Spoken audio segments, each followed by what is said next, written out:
Good afternoon, everybody. Can you hear me okay? Yes. Good, thanks. So just a couple of opening remarks from me. I'm excited to present. This will be our third presentation on the budget. Over the last few days, we've done two in person, and then this is a virtual for everybody to attend at their leisure. I want to start with a couple of things. I want to thank all of the team, all of the finance team, and every member of our municipality that's worked really, really hard, as always, as every year, to bring together all of the finances we need to discuss and to map out to create this budget. So a sincere thanks to all of the staff involved. You know, we work hard every year, every day to pivot to the challenges of that the district faces.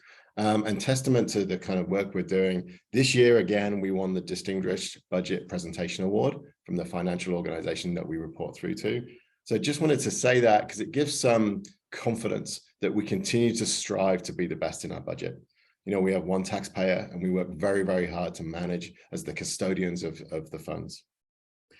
So what's happened in the last year? We reorganized the Finance and Audit Committee, which was an important step to have all of council on that committee, and it's open to the public, so that the financial kind of management is continually looked at once a month through our district. We do that for a few reasons, not least that we have several operational challenges. This year has been no different to the last few years. Obviously, we're continuing to be threatened by cyber attacks. We have wind and snow and heat domes and all those things that give extra pressure to the kind of the finite amount of money we have. This year, though, we're coming back, you know, third year of COVID. We had global supply chain issues, unprecedented inflation. I haven't seen this in probably 30 years. So all of those challenges come in as we're looking at what the budget should be doing. At the same time, we're trying to deliver better services.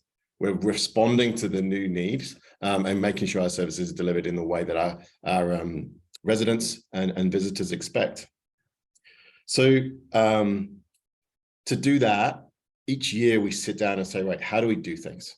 How do we look at our departments and say, what can we do better? How do we get efficiencies where there wasn't some before? And we've done all sorts of things, from how we print all the way through. And then how do we manage the new challenge, such as the environment and climate change? As that becomes a bigger challenge, we have to invest in those areas. And of course, there's the continuing First Nations work and all of the other elements that our business requires. So all of those things are great, but they take its toll. They take its toll on an organization. So we also focus on looking after our staff so we can get the best from them. And that's another key element that we have to look after. So I'll end my comments there. I think I want to thank you all for joining us today. It's an exciting presentation. As the opening remark said, this time, unlike the physical meetings, we're going to save the questions to the end. Write them in the chat, and we can get to all of them as we go through. But I want to thank the staff again for this amazing presentation. We're all here to answer your questions. And with that said, I'm going to hand to the presenters. Thanks.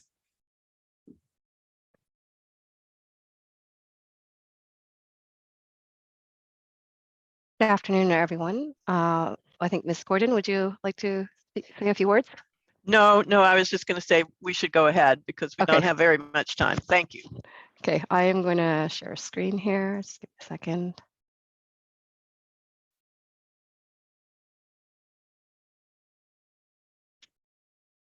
Can everyone see the screen? Yes. Yeah. Okay, great. Thank you. Okay, so today's presentation will be an overview of the proposed 2023 general fund budget. Here's the outline for today's presentation. For the budget overview section, I will provide some background on the financial framework of the district and explain what a municipal budget is. The second item, the 2023 budget, will be about the factors that impact the budget and the cost pressures driving the proposed tax rate increase. And then the third item, I'll speak about property assessment and how it relates to taxes. And finally, the last item will be about the next steps in the budget process. So this here shows the district's consolidated budget, and it includes 7 different funds. Each fund has its own revenue sources to pay for its operations and capital needs. The general fund at the very top here includes a diverse range of service activities ranging from public safety, recreation, community planning, business regulation, roads, parks, and protection of the environment. This is the fund in which property tax rates are set. The next group down here, the utility funds. These include water, sewer, and solid waste, and they're self-funding entities with a user pay model. And they each have their own bylaw to establish rates, which are based on consumption. So they're actually not tax-based. These three down here are also self-funding entities with user fees established in the overall district fees and charges bylaw. And lastly, at the very bottom, the Blue Bus Transit Fund. The district operates it on a contract basis with TransLink, and they set service levels, approve the budget, and reimburse for all costs. Today's focus will be on the general fund in which the property tax rates are set. So a municipal budget basically is a planned, itemized summary of the money coming into the district and how that money is spent. The most significant takeaway is that a municipal budget must balance. Regardless of which fund, each must have a balanced budget, meaning that the money coming in, the revenue, must equal money out, expenses. So focusing in on the money inside, general taxation is the largest source of funds, but is also the last resort for the district to balance the budget. Fees and charges. As a municipality, the district has authority to set these through bylaw and is updated annually. So some examples of this would be building permit fees, business licenses, and community center fees. So where possible, we establish a fee for those that receive a direct benefit of the service. Other revenue. This category includes investment income, lease revenue, tax penalties, interest on late payments, and also grants from other levels of government. Reserves. So the money transferred in from reserves are variable each year, and usually it's for one-time items or used for contingency requirements like responding to weather events. Reserves are like savings accounts, an accumulation of funds for a future purpose. And then money coming in can come from borrowing as well too. And it's usually to fund large capital projects, like for example, the Police and Services Municipal Hall project. On the money outside, this section over here, there are two categories of expenses, operating and capital. Operating is for the day-to-day operations, which includes labor and non-labor costs. And on the capital side, it's for asset maintenance, replacement, and purchase of new assets. Moving on to the 2023 budget. The 2023 outlook is a premise in which we develop the budget. As like in past years, the district is faced with ongoing challenges. The most significant one is that 97% of the assessed values are made up by the residential class, and the remaining 3% by the business class. So the majority of taxes are borne by residents. This is unlike the other two North Shore municipalities that have an industrial property class to share in paying property taxes. Another challenge is that there are minimal cash reserves to fund major projects, such as constructing new facilities.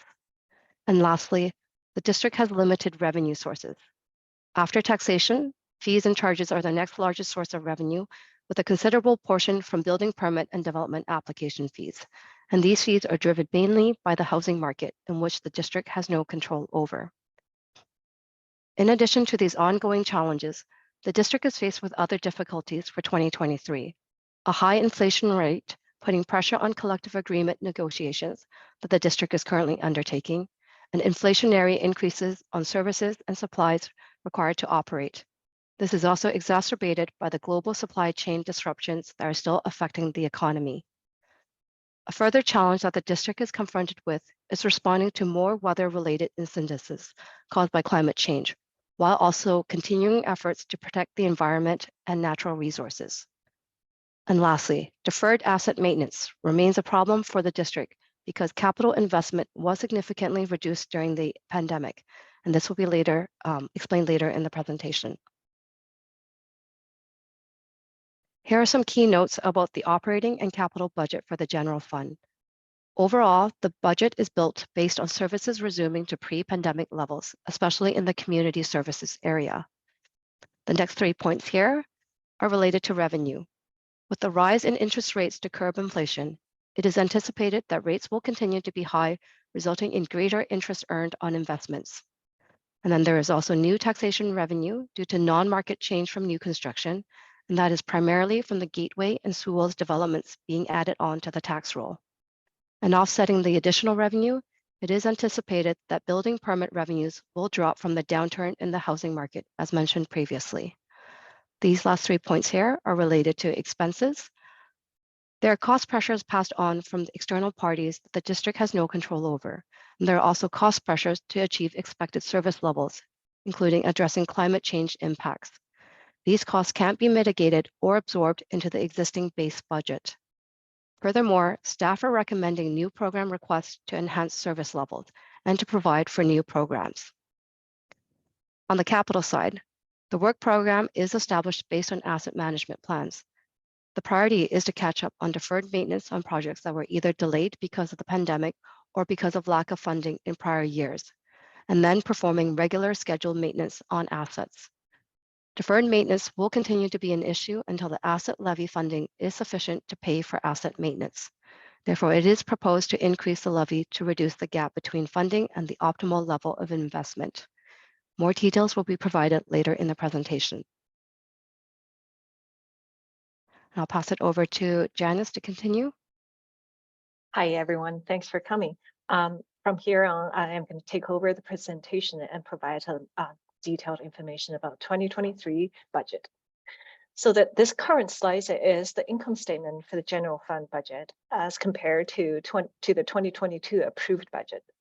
Staff reviewed in detail all revenue and expenditure budgets to reflect current realities. And as a result, we have developed a budget that requires an additional 3.8 million, which is equal to a tax increase of 4.57%. This is what staff is recommending for the proposed operating tax levy increase, which is at the bottom. Can we move? Yeah. So this current slide provides high level how staff have come to a proposed budget increase of 3.83 million. The green numbers or negative numbers mean additional revenue, and the percentage column shows the tax levy impact. For reference, every 1% tax levy increase would raise $838,000. Now, on the revenue side, we have looked at all possible sources and adjusted based on anticipated economic conditions, considering any opportunity possible to increase the budget to help offset expenses. Starting from the top with the item with the greatest impact, and then in descending order. There is increase of 3.18 million in interest revenue from investments due to rising interest rates. Increase of 1 million additional taxation on new construction. Increase of 0.11 million from net lease revenue driven by agreements with revenue sharing. One good example is the Beach House restaurant. It is expected to continue performing well for 2023. Moving on to next line is $50,000 in miscellaneous revenues, mainly due to the price increases in the fees and charges for 2023. Now, on the flip side, a decrease of $520,000 in building and development permit fees due to the slowdown in the housing market, and a decrease of $100,000 in the traffic fine revenue sharing grant from the province. This amount is variable each year, so the budget is based on the prior year's actual funding received by the district. Moving on to the expenses side, there is an increase of 3.17 million in anticipated labor costs based on the current complement of staffing. This is the greatest cost pressure to the district and is expected since we are a service organization.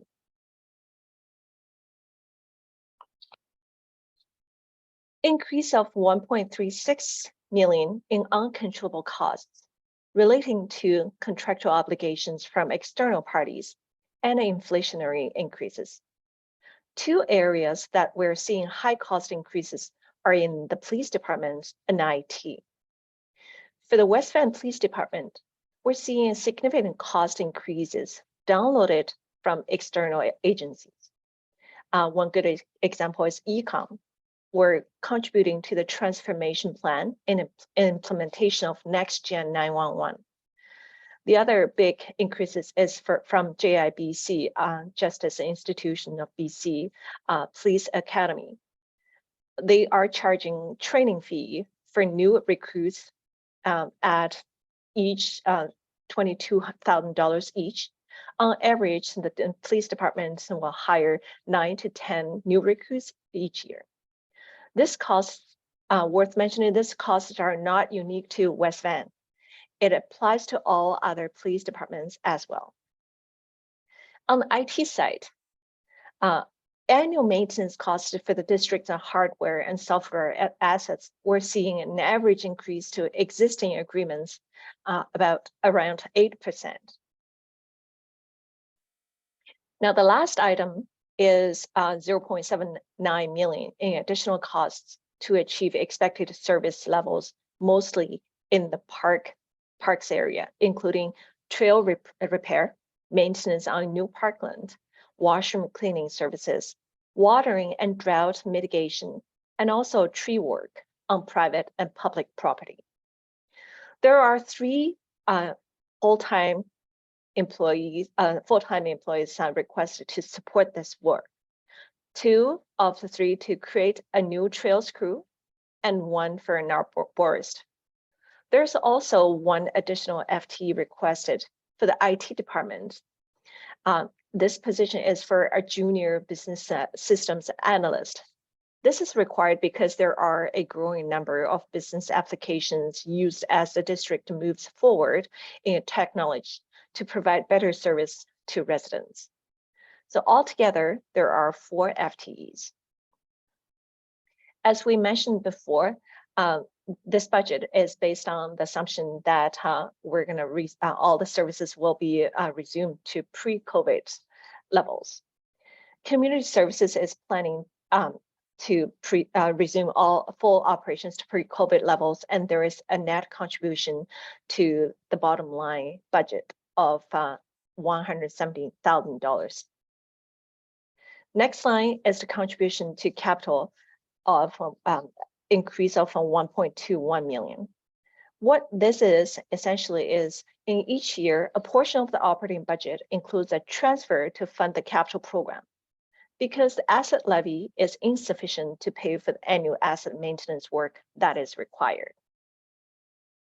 Lastly, we have increase of 1.19 million in new program requests and 10 additional FTE requests.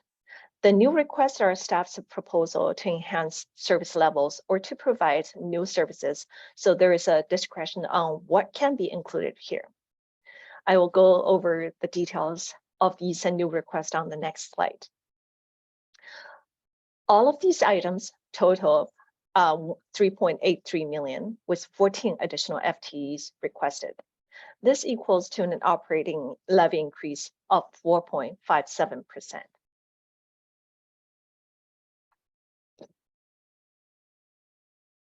In addition to the uncontrollable cost increases due to contractual obligations and external pressures, in 2023 proposed budget, we're also including 1.19 million new program request, which is mentioned from the last slide. Now, this slide, we're going to provide a little details of this, how staff come to this proposal. The first line, the 2 FTEs are requested to be able to fully staff the fire tower truck so that both the rescue truck and tower trucks are available for use. Currently, if the rescue truck is out on a call, the tower truck cannot be used because there is insufficient staffing to operate it. With the 2 new FTEs, this would then meet best practices guidelines and be comparable to the other North Shore municipalities. We're asking for 1 deputy corporate officer for commissions and committees. This is request to ensure the district continues to meet statutory requirements and to support new commissions and committees. We're requesting 1 FTE for electronic information governance and programs. This is to develop and maintain the district's electronic information governance program. This position would also support the transition of the end of life electronic record management system to a new cloud-based solution. Moving on to next line, requesting an IT business system analyst. This is to implement and support digital transformation projects as the district utilizes more technology to provide better services to residents. We're requesting one IT business analyst to work with operational staff to assess and evaluate current business needs and to deliver efficiencies to legacy processes for a successful digital transformation. We request a senior community planner to provide urban design advice, including oversight and for major current planning projects, and also work on development projects that would deliver missing middle housing. One good example is the implementation of the Horseshoe Bay Local Area Plan. We request a planning and development clerk to provide administrative support in file management for development projects and various council committees. We request an Indigenous Relations Manager to strengthen relationship and support meaningful engagement with local First Nations to work towards implementation of the Truth and Reconciliation Commission recommendations within local government. Above are request with positions.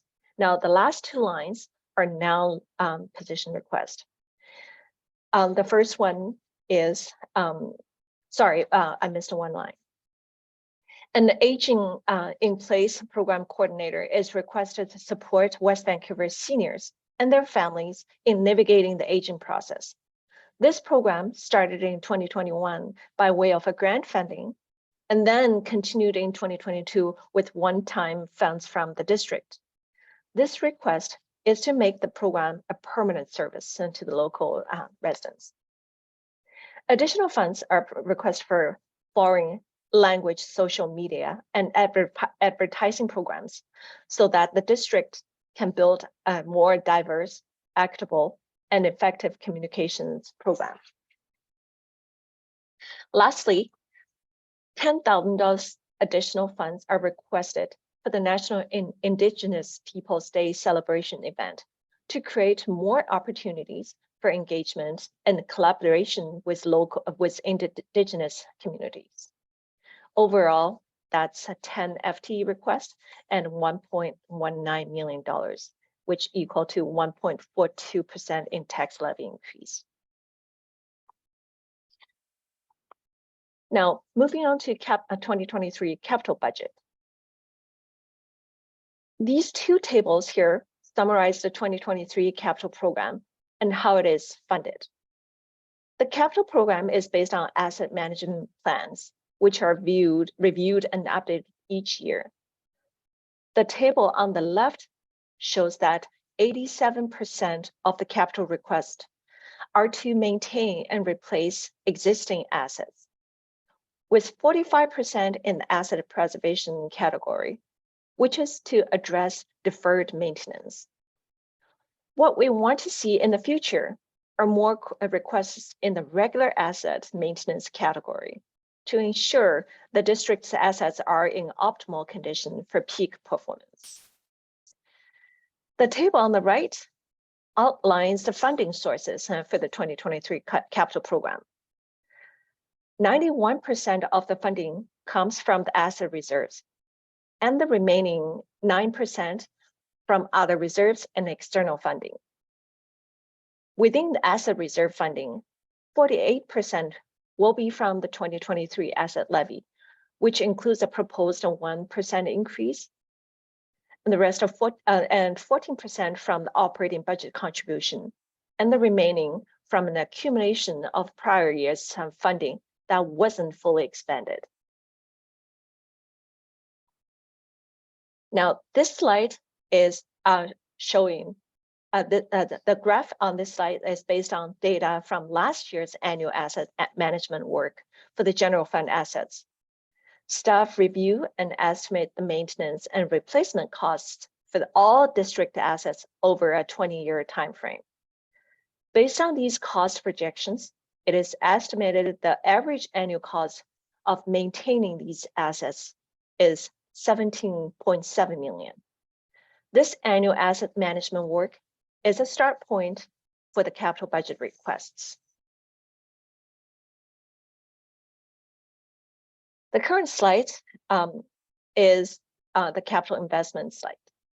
Staff are proposing is a 1% increase to the asset levy to build up funds to the 17.7 million that the district needs each year based on the 20-year asset replacement cost projections. With the proposed increase, the asset levy will generate a total of 11.2 million, which is the bottom for 2023 under asset levy column. And then with an operating budget contribution of 3.3 million, there will be a total of 14.4 million available in 2023 for capital investment. Compared to the optimal investment of 17.7 million, there is still a shortfall of 3.2 million.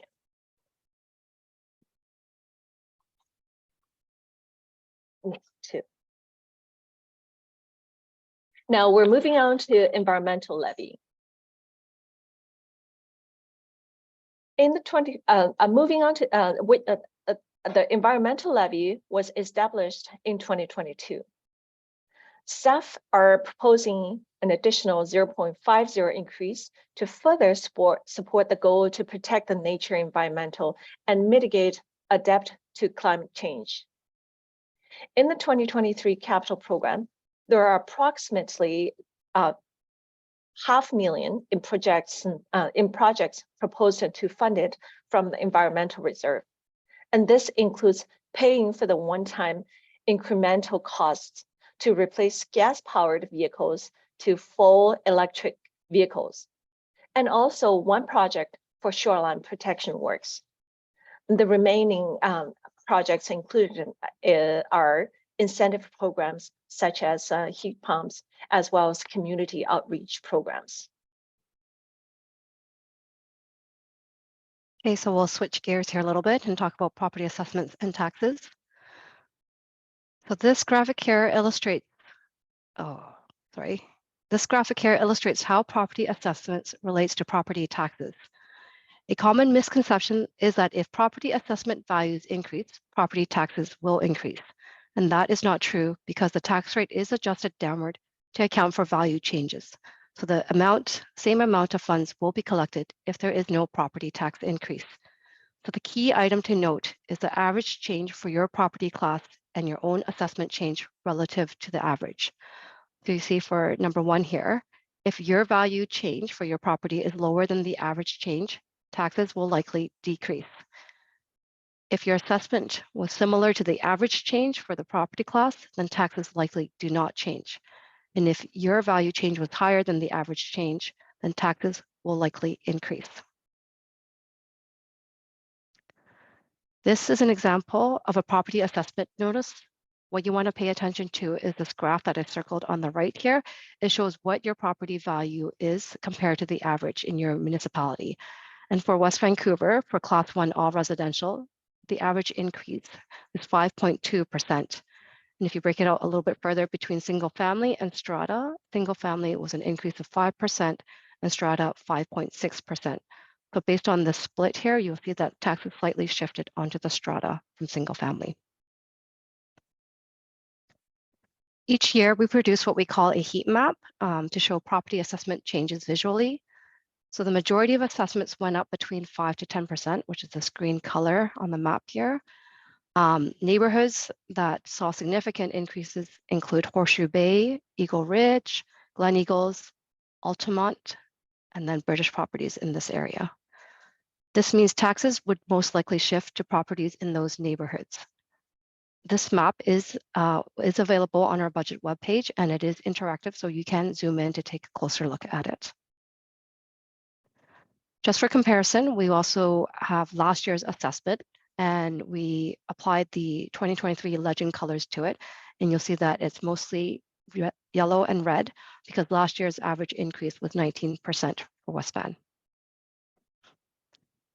I'll speak a little bit about additional school tax. While this is not a tax that the district collects, it is a provincial tax that is not controlled by the district.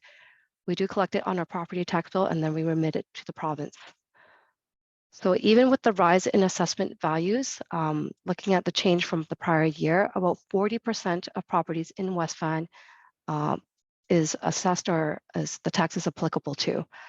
Based on calculations this year, from this community, there will be $46 million in taxes being remitted to the province for this program.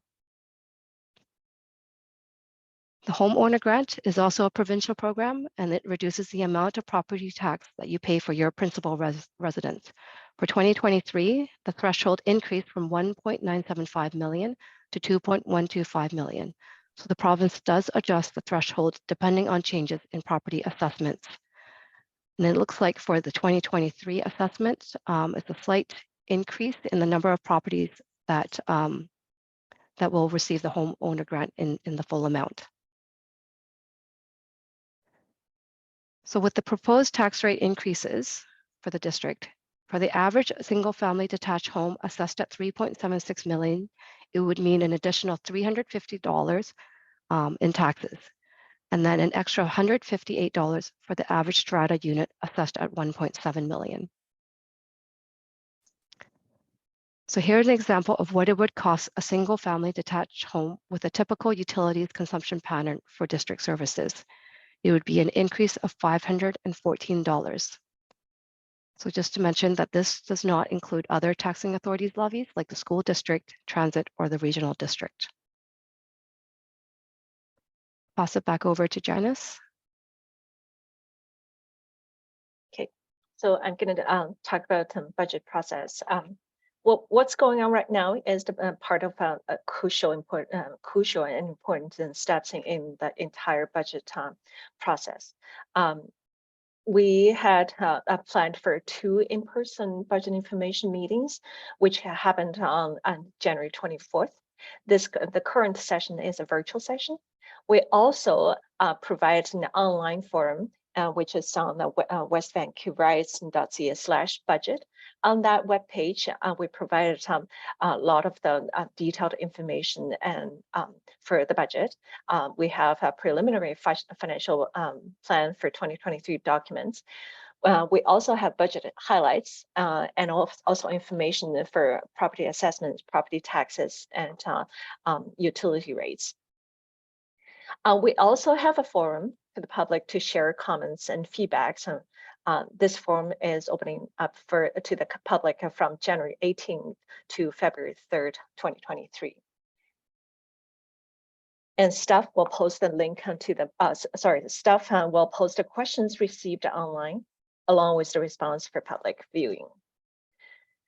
What will happen next is on February 27th council meeting, staff will propose will present a proposed 2023 operating and capital budgets to the council. And then on March 27th council meeting, staff will present and propose a 2023 to 2027 5-year financial plan bylaw and propose a 2023 phase 1 capital funding report and request for capital funding appropriations. On April 17th council meeting, staff will present proposed 2023 annual tax rates bylaw for council 3 readings. And a week later, on April 24th council meeting, staff will ask for council's adoption for the proposed 2023 annual tax rates bylaw. And that will just circulate around. Thank you. And now we're opening up for the questions.